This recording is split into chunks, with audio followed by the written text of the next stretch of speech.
The FDA says yes. One more small hurdle and vaccinations for young children could begin next week. Plus, caught on camera, a Bear Fire survivor working to rebuild his home finds himself the victim of a very costly theft.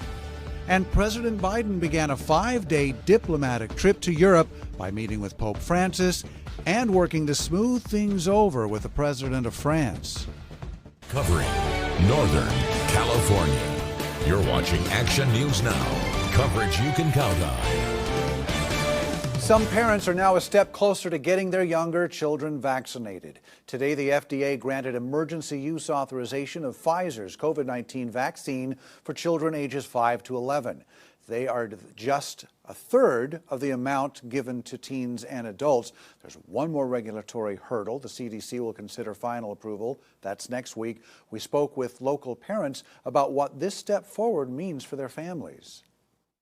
Kids should, because we have to trust our scientists, we have to trust our doctors, people who've been studying this for years, not just go by hearsay or gut reaction, but more by trusting the science. I don't think it should be a mandate, and I think that every parent should have a choice whether their kids get vaccinated or not.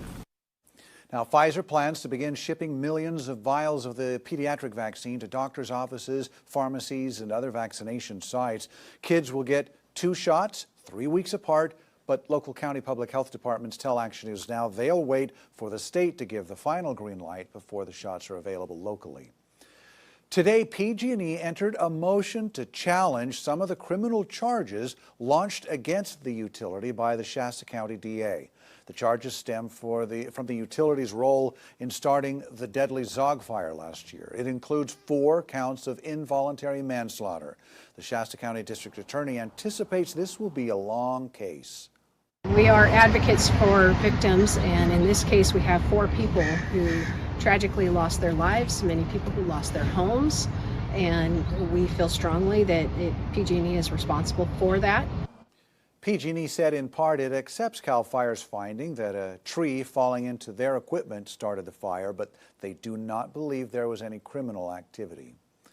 The utility will file a motion next month challenging the legal basis of certain charges in the DA's complaint and be back in court in April. Well, after heavy rain last weekend, the city of Redding has started burn season 4 days early.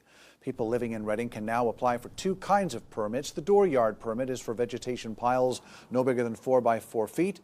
The fire mitigation permit is for larger burns. With hundreds of people expected to apply for those permits, the Redding Fire Department is urging everyone to burn cautiously. We recently had a quarter-acre vegetation fire that burned within the city limits, and that was after these rains. So things can burn, so please ensure safety and controlled use when you're using these burning operations. People can only burn after calling Shasta County Air Quality Management to find out if it is a burn day. Now, the Redding Fire Department says anyone who lets a fire get out of control could face civil, even criminal charges. So they're urging people to always have a water source on hand for the burns and only burn what you can handle. You can find all burn permit and safety information on our website, actionnewsnow.com/newslinks. The return of Treat Street brought a big crowd of young trick-or-treaters to downtown Chico this afternoon. After last year's COVID drive-through version, today's City Plaza was filled with superheroes, dinosaurs, princesses, and more. Kids weren't the only ones getting into the spooky spirit. The parents were dressed, many of them head to toe, and downtown businesses were having plenty of fun too. We like to see them because this is our community. This is the kids that are going to grow up here and remember Chico in a great way. I'm Calcan. What's in? Are you scary? Yeah. So I'm the scariest baby ever. I get a baby apple. More than 100 of the downtown businesses took part in today's event, handing out candy to children. The DCBA says many businesses have been struggling over the last couple of years, so it's a great way to bring downtown to life again.